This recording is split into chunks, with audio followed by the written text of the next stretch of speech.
కార్తీక పురాణము 19వ అధ్యాయము 19వ రోజు పారాయణము. చాతుర్మాస్య వ్రత ప్రభావ నిరూపణ. ఈ విధముగా నైమిసారణ్యమందున్న మహామునులందరూ కలిసి చిదానందుని స్తోత్రం చేసిన పిమ్మట జ్ఞానసిద్ధుడను ఒక మహాయోగి, ఓ దీనబంధవ, వేదవేద్యుడవని, వేదవ్యాసుడవని, అద్వితీయుడవని, సూర్యచంద్రులే నేత్రములుగా గలవాడవని, సర్వాంతర్యామివని, బ్రహ్మరుద్ర దేవేంద్రాదులచే సర్వదా పూజింపబడువాడవని, నిత్యుడవని, నిరాకారుడవని, సర్వజనులచే స్తుతింపబడుచున్న ఓ మాధవ, నీకివే మా హృదయపూర్వక నమస్కారములు. సకల ప్రాణికోటికి ఆధారబోధుడవగు ఓ నందనందన, మా స్వాగతములు స్వీకరింపము. నీ దర్శన భాగ్యము వలన మేము, మా ఆశ్రమములు, మా నివాస స్థలములు అన్నీ పవిత్రములైనవి. ఓ దయామయ, మేమీ సంసార బంధముల నుండి బయటపడలేకుంటిమి, మమ్ము రుద్ధరింపుము.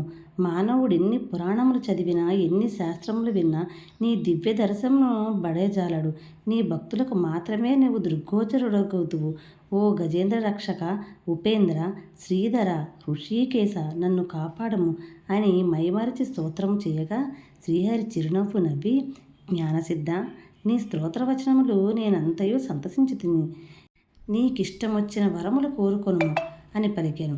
అంత జ్ఞానసిద్ధుడు, ప్రద్యుమ్న, నేనీ సంసార సాగరం నుండి విముక్తుడను కాలేక శ్లేష్మమును పడిన ఈగవలే కొట్టుకొనుచున్నాను. కనుక నీ పాదపద్మములపైన ధ్యానముండునట్ల అనుగ్రహింపుము, మరేదియూ నాకక్కరలేదు అని వేడుకొనను. అంత శ్రీమన్నారాయణుడు, ఓ జ్ఞానసిద్ధుడా, నీ కోరిక ప్రకారముగానే వరమిచ్చితిని. అదియునుగాక మరొక వరము కూడా కోరుకొనుము, ఇచ్చెదను. ఈ లోకమందు అనేక మంది దురాచారులే, బుద్ధిహీనులే అనేక పాపకార్యములు చేయుచున్నారు. అట్టి వారల పాపములు పోగొట్టుటకై ఒక వ్రతమును కల్పించుచున్నాను. ఆ వ్రతమును సర్వజనులు ఆచరించవచ్చును. సావధానుడివై ఆలకింపుము.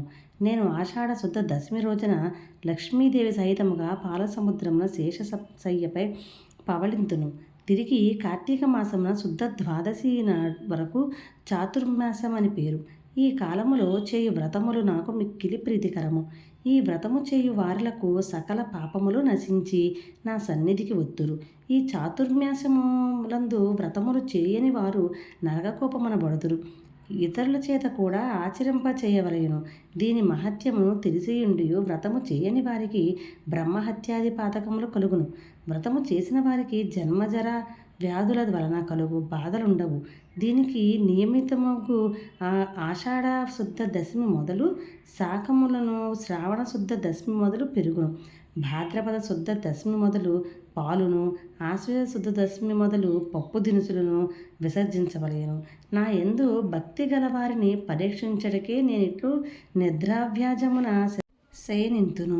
ఇప్పుడు నీ వసంగిన స్తోత్రమును త్రిసంధ్యలందు భక్తి శ్రద్ధలతో పఠించిన వారు నా సన్నిధికి నిశ్చయముగా వత్తురు అని శ్రీమన్నారాయణుడు మనులకు బోధించి శ్రీ మహావిష్ణులక్ష్మితో కూడి పాలసముద్రమున కేగి శేషపానుపు మీద పవళించెను.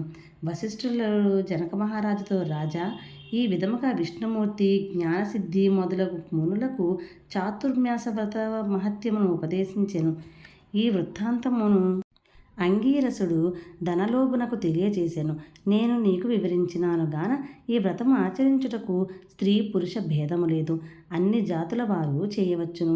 శ్రీమన్నారాయణుని ఉపదేశము ప్రకారము మునిపుంగవులందరూ ఈ చాతుర్మాస వ్రతమాచరించి ధన్యులై వైకుంఠమునకు గీగిరి. ఇట్లు స్కాంద పురాణాంతర్గత వశిష్ఠ ప్రోక్త కార్తీక మహత్యమందలి 19వ 19వ రోజు పారాయణము సమాప్తము. ఓం నమ శివాయ. హర హర మహాదేవ. శంభో శంకర.